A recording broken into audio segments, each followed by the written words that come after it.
கோவை, நீலகிரி, வேலூர் உள்ளிட்ட 14 மாவட்டங்களில் இன்று கனமழைக்கு வாய்ப்பு. வானிலை ஆய்வு மையம் எச்சரிக்கை.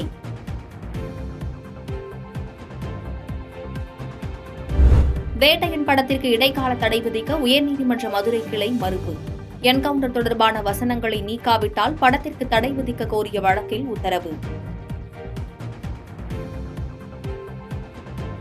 மதுவை ஒழிக்க முடியாது எனில் தோல்வியை ஒப்புக்கொண்டு பதவி விலகுங்கள். மதுவுக்கு ஆதரவான அமைச்சர் ரகுபதியின் பேச்சு கண்டிக்கத்தக்கது என்றும் பாமக தலைவர் அன்புமணி ராமதாஸ் அறிக்கை. மும்பை பங்குச்சந்தையின் சென்செக்ஸ் 1400 புள்ளிகள் சரிவு. முதலீட்டாளர்கள் பங்கு மதிப்பு 6 லட்சம் கோடி ரூபாய் அளவுக்கு வீழ்ச்சி.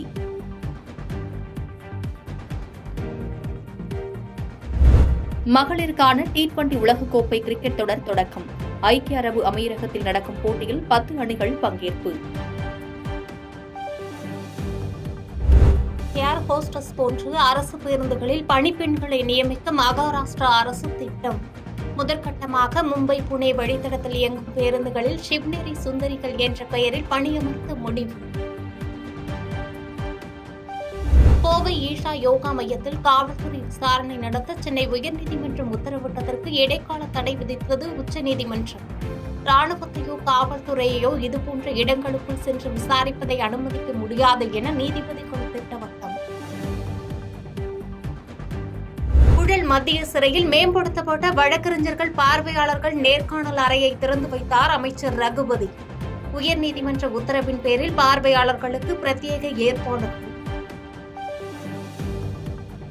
செந்தில் பாலாஜி சிறையில் இருந்தபோது எவ்வித சிறப்பு வசதிகளும் செய்து தரப்படவில்லை என்று அமைச்சர் ரகுபதி பேட்டி.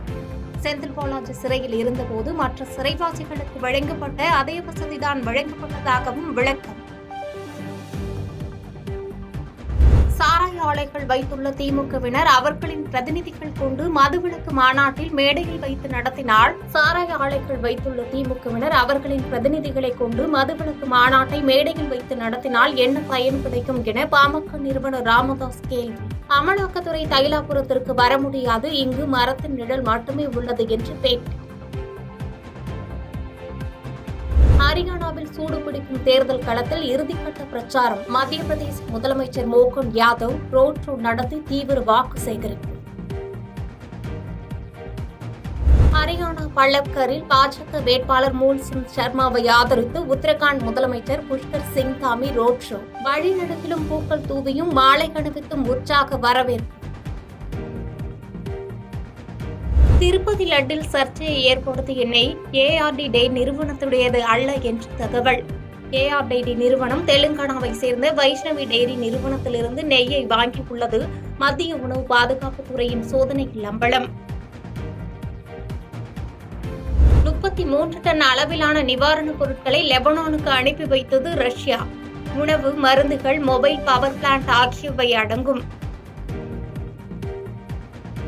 சென்னை கிண்டி அண்ணா பல்கலைக்கழகத்தில் உள்ள நில அளவை பயிற்சி மற்றும் ஆராய்ச்சி மையத்தில் புதிய உட்கட்டமைப்பு வசதிகளை திறந்து வைத்தார் அமைச்சர் KKSSR ராமச்சந்திரன். தேசிய நில ஆவணங்களை நவீனப்படுத்தும் திட்டத்தின் கீழ் ரூபாய் 1.47 கோடி நிதியில் 2023ஆம் ஆண்டில் இப்பயிற்சி மையத்திற்கு ஒதுக்கீடு செய்யப்பட்டு உட்கட்டமைப்புகள் மேம்படுத்தப்பட்டது குறிப்பிடத்தக்கது. பாதகம் செய்பவரை கண்டால் நாம் பயங்கொள்ளலாகாது பாப்பா, மோதி மிதித்து விடு பாப்பா, அவர் முகத்தில் உமிழ்ந்து விடு பாப்பா. அண்மை செய்திகளை உடனுக்குடன் தெரிந்து கொள்ள இணைந்திருங்கள் இயம்நாடு தொலைக்காட்சியுடன்.